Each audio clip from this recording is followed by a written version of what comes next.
Hey everyone, welcome to another exciting episode of Javier in the Air. Since we had such a fantastic pumpkin tasting and response last week, I'm going to have a shorter but sweet episode this week.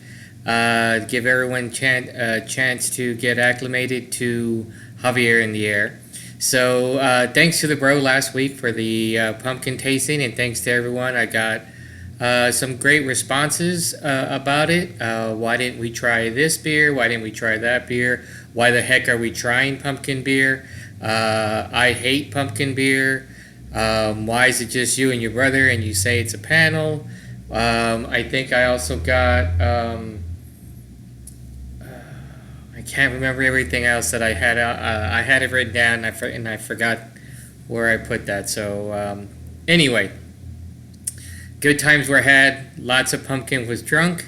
A lot of pumpkin was not drunk, as you saw by the show.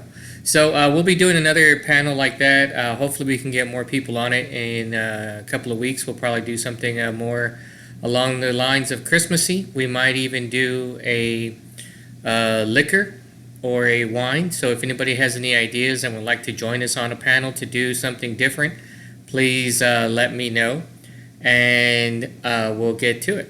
This week, like I said, is going to be kind of short. I have a Zen moment. I have some weirdness that I saw on my walk, and also have some questions for everyone, which I'll do towards the end of the show. And then I also have a beer. I know we had plenty of pumpkin last time, so I'm going to do another beer. It won't be pumpkin. Another beer this time as usual. And again, if any of you breweries out there disagree with our reviews, please send me some beer and we will review it again. Or contact me, and I'd love to have you on the show so that we can talk about why you think the beer that we may have given a poor review on should have a better review. Also, always looking for a brewery to have on the show anyway and talk about your beers and talk about what you do to get them ready for marketing, what you do for them. Now I'm looking for smallish breweries, so nothing. I'm not looking for any of the huge companies to come out here and talk to me. That's for sure, or even have a Zoom call with me. I'm looking for local stuff, so I'll be also trying to get to some local breweries in the next upcoming weeks. See if I can get to them again and check out some of the things that they have. It's been a while since I've been out there, so I'm hoping I can do it again soon. Let's get to an interesting thing that I saw on my walk. I'm going to try a new effect and see if I can talk about it while I'm filming it. I was out on my walk the other day with one of my workout partners, Julia Takashita. And we saw what I don't want to ruin it. So let's go to the let's see if I can do this split screen right. Let's go to the split screen and you can take a look at it for yourself. So here we go. Okay, so hopefully the split screen will work and I can do this correctly. While we were out walking, my workout partner and I, Julia Takashita, which you've seen on the show many a time, we were both startled. By the way, we were on El Salito Parkway, just past, or right before you get just past Hatch Road, where the fencing becomes basically cement, brick, whatever you want to call that. And as you can see, I don't want to point because I don't know which direction where the spider is going to be on my left or right. I'm not a fan of spiders, neither is Julia. And as we were walking and talking, Julia happened to look up and was like, "Oh, Jesus." And so we saw this guy. Not sure exactly what he is. I am not an aficionado of spiders, so I don't know what it is. I just know it was friggin' huge. I have a pretty good sized palm. I don't have long fingers, but I have a good sized palm. So picture, if you will, the spider was altogether with the legs sticking out was about the size of my palm. So to give you a frame of reference, here is a remote control, probably 4 inches or so, and there's my palm. So that should kind of give you a rough idea of the size of the spider. It was just chilling out, wasn't doing anything. I don't know if it was male or female, don't really care. My fear really was for it to kind of just start like moving, and then when I look at it to try to get closer, bang, pops on my face. So that was a huge thing for me to not happen. I'm glad it didn't. So interesting, we saw this guy, took a couple of photos and wanted to share it with the group. So you can see it here. Quite interesting. Quite. I really don't know what it was, and I didn't get close enough to see any real markings on it. It was big and black, and spiders like that, I'm like, nah, I'm gonna move on. So, but I thought it was interesting to show the group. If anybody knows what kind of spider this is that hangs out around this area of Texas, drop me a line and let me know, and I can let everybody else know what it is.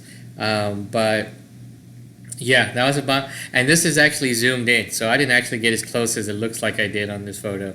It wasn't going to happen. So we were probably a good 6 feet away from it, and funny enough, on the way back from walking, we were across the street. So we were across El Salito, which isn't that big of a street. At that point, it is a 2-lane road with a bike path on each side, and the bike path's about 4 or 5 feet wide, about 5 feet wide. So 2-lane road, bike paths, grass, sidewalk, and then this wall, and that's about how far we were away from it, and we could tell exactly where it was on the way back. So it was a good size. So I thought I'd share that with you just because we're coming into Halloween. So here you go. Okay, so we're back from the spider adventure. A couple of updates real quick. My melon garden has a lot of vines, no melons.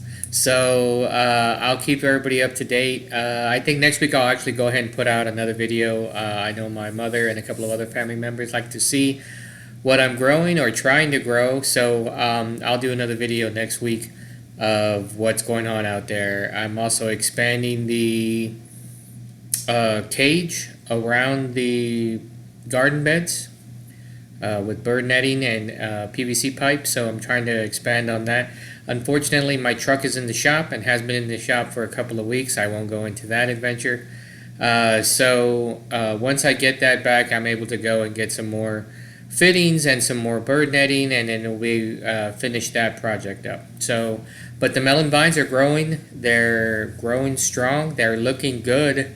I'm just not seeing any melons on anything. So, and my loofahs are going well. So if I didn't say anything before, I'm also growing some loofahs. So we'll see. And unbeknownst to me, a year ago, I thought loofahs were a sea sponge that were dried out and then was used, and I was like, wow, there's a lot of sea sponges out there. I'm surprised we haven't killed off that species yet. And it turns out it's because it's not actually a sea sponge. It's actually a form of gherkin, I want to say, maybe of a gourd or something like that. I'll have to look it up again, and when I do the video of them, I'll show them to you. But I thought it was a great idea. I saw some great stuff for them, and I know some people that are interested in them if I can grow them and get them to the point where they dry out, and then you can reuse the seeds you get from them to start the next bit of harvesting, or planting, I should say. So I'll give an update on that as well. So what I want to do, because we're coming into the Halloween season, and I have noticed out walking and about the neighborhoods that people have already put up some of their Halloween decorations. Now, I don't have a lot of Halloween decorations, but I did get some new lights in because all the other lights I had died. And yes, I know they're cheap and you get what you pay for, but I mean, $2.25 per string of 100. at Walgreens. It was just too good to pass up 2 years ago. So and that, well, 3 years ago, and they actually lasted for 2 years. So I'm very happy that that was a good ROI. So these were a little bit more expensive, not that much more expensive, but they're a little bit sturdier. And I got a lot on one string, so I was able to loop it through a couple of times around the garage door. So I wanted to show that, and then I wanted to show what I have up in my front yard. So let's go to that. Okay, so here's the front of my house. I really like this picture because it brings in the moon, which was what not quite full, but it looks full in this picture down it up in the top middle right. So I thought it was great to pull that in. And my camera does a fantastic job and pulls in just an unbelievable amount of light. So there's the new Halloween lights that are around my garage door. What you can't tell is that they were actually blinking. So blinking lights, and they're quite bright. And actually, my street is quite dark. It's just like I said, the camera really pulls in the light. So it looks much better. You all need to drive by and check it out and let me know. And then here's my front yard. I added these little ghosts, and then it's kind of hard to tell on the right there, but it's a kind of Day of the Dead skull. Most of these were done by Julia Takashita when we were trying to do some arts and crafts to try to see if we could sell them. Plus, you'll notice that I have these metal blue agave plants. And then in the center of my pretty sad looking dwarf cherry tree are three skulls, again for Dia de los Muertos. And two of them actually light up at night, so you can check it out. So if you have a chance, drive by and let me know what you think. I think they turned out pretty good. Okay, so there was my yard and house for the Halloween. What I didn't tell you is those two ghosts in the back there, in the back of the yard, in the back of my garden ring there up front with my sad-looking dwarf cherry tree, which I'm really hoping that it's just kind of in shock and it's going to come back. Otherwise, what a waste. I'm really hoping it does well. It comes back. Anyway, on the other side of those ghosts are snowmen. So dual purpose ones. If you're interested in purchasing some like that, I'm sure I can get them made for you. Just let me know. So snowmen on one side, scary little ghosts on the other. So that turned out to be real neat. And I'll get to use them for the Christmas season. So that'll be nice. Okay, so now I get to the point to the show where I have a couple of questions for people out there. And some of them are going to be kind of weird, some are going to be kind of odd, and then some of them are not. So I'm only going to do a handful now, and I'll try to do some either next week or in the following weeks and see what kind of responses I get. I'd like to get answers from as many people as I could, and you can post them you can comment on my YouTube channel, on my podcast, Javier In The Air. If you have me on Facebook, you can send me your answers there. If you have me on Instagram, I do an Instagram thing every now and then trying to drum up more people to watch my show.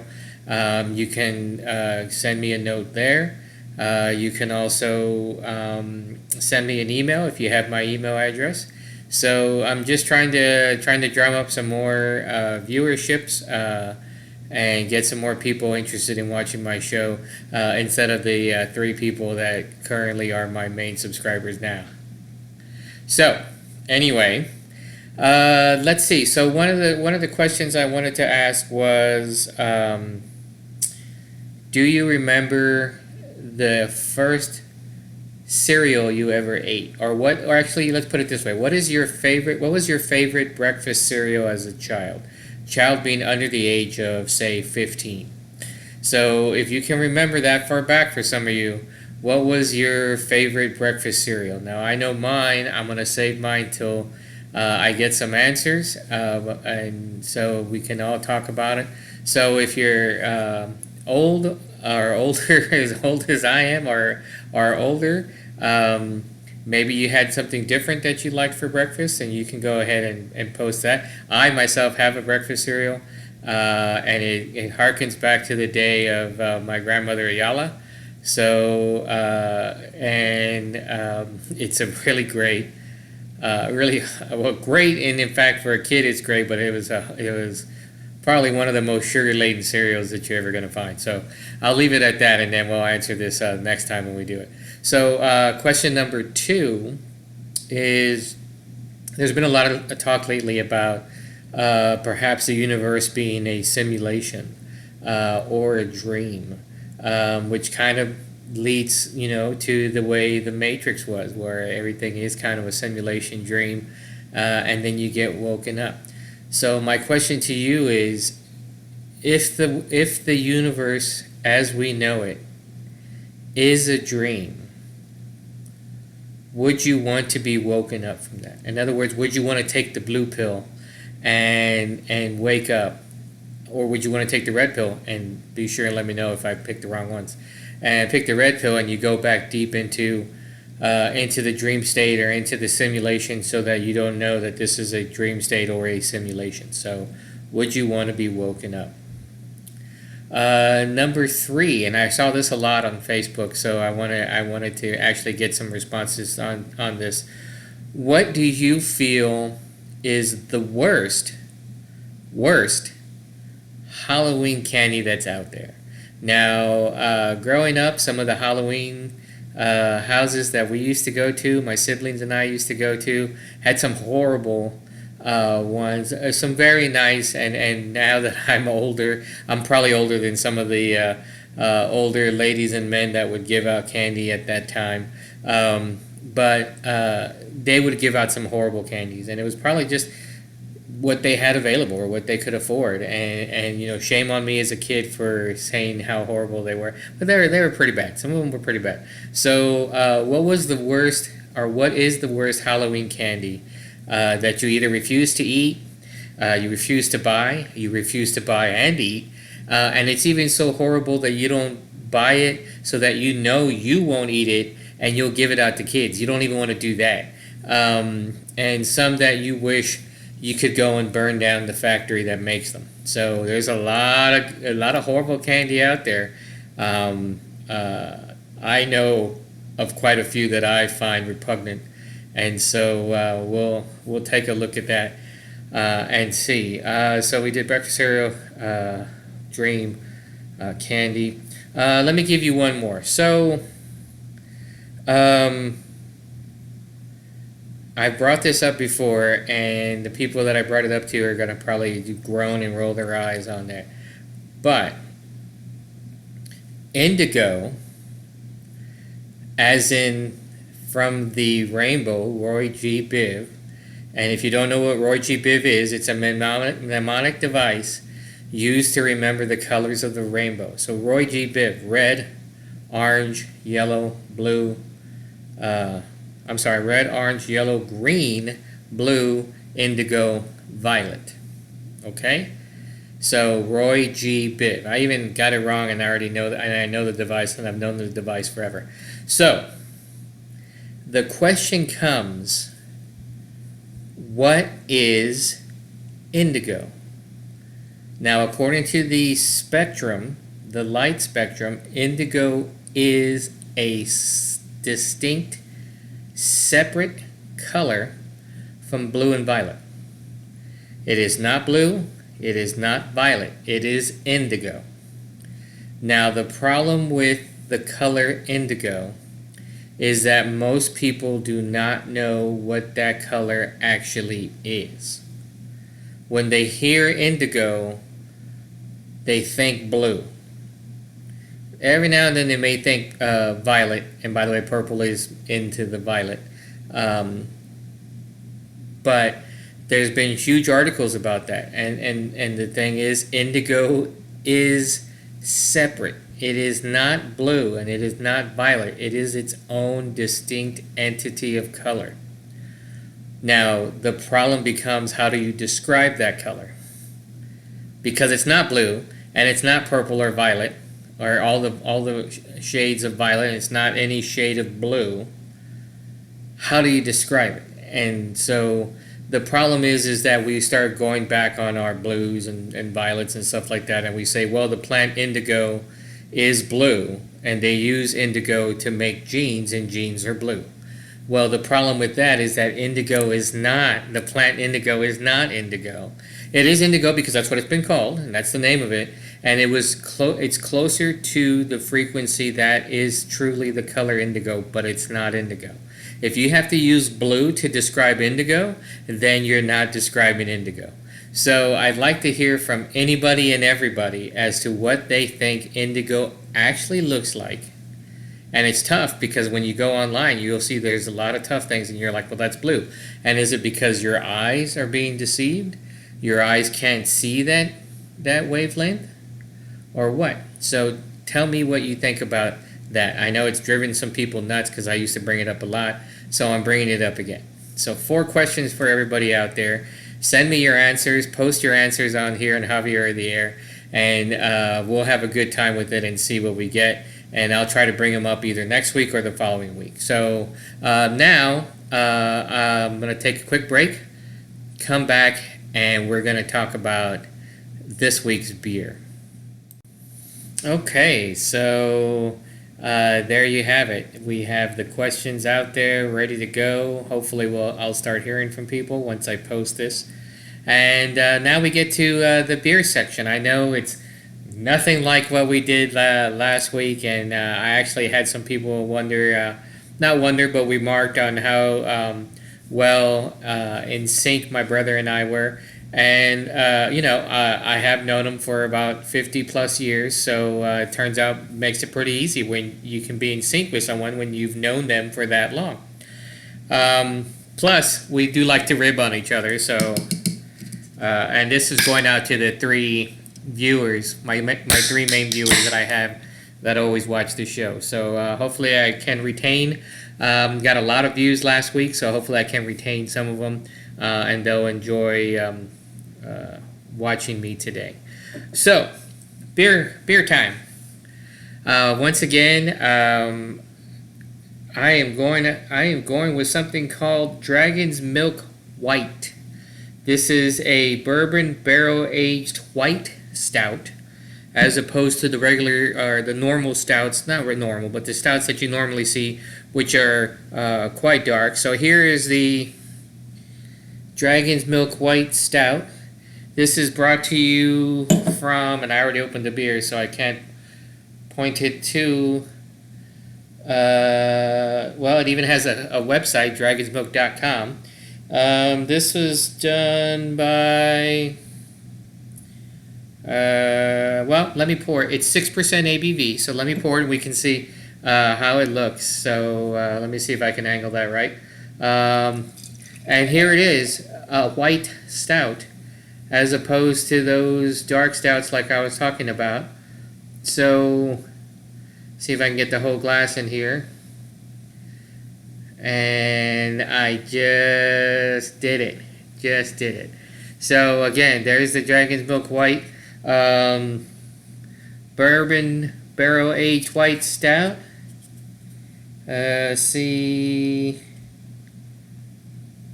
if I can see who did this. I might have to look it up. Looks like New Holland Brewing. I'm not sure where they're out of, so I'll have to post something at the end. So New Holland Brewing, this is your Dragon's Milk white stout. Looks like it's got a good head on there. As stouts go, this one definitely is a white stout. It looks kind of murky. Hopefully it's not a bad beer, just a bad batch one, not bad beer in general. I normally love stouts, and this is a white stout, so I've had it before, but I haven't reviewed it on here. So let's see what I get. I like the smell to it. It's got a nice head to it.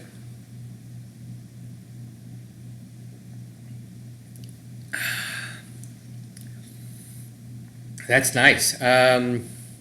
You can definitely taste the bourbon, a bit of the bourbon in there, so you know it's been aged in the bourbon barrels. It's not overpowering like some of the ones that we were talking about last week, where it was the rumpy, which was just heavy on the rum. You could really get that rum. It wasn't that it was bad, it was just a pound on the rum. You didn't really taste any of the beer. This, you can taste the beer.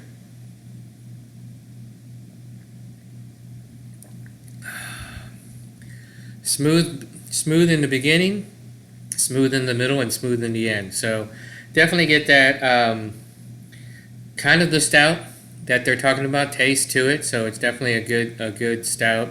It's a white stout, so it's a little bit lighter in overall taste and not as heavy as some of the darker or as the dark stouts that you would get. And I've been drinking a lot of coffee stouts lately, so I'm not getting any coffee, which I'm not supposed to, so that's good. It's just a different taste.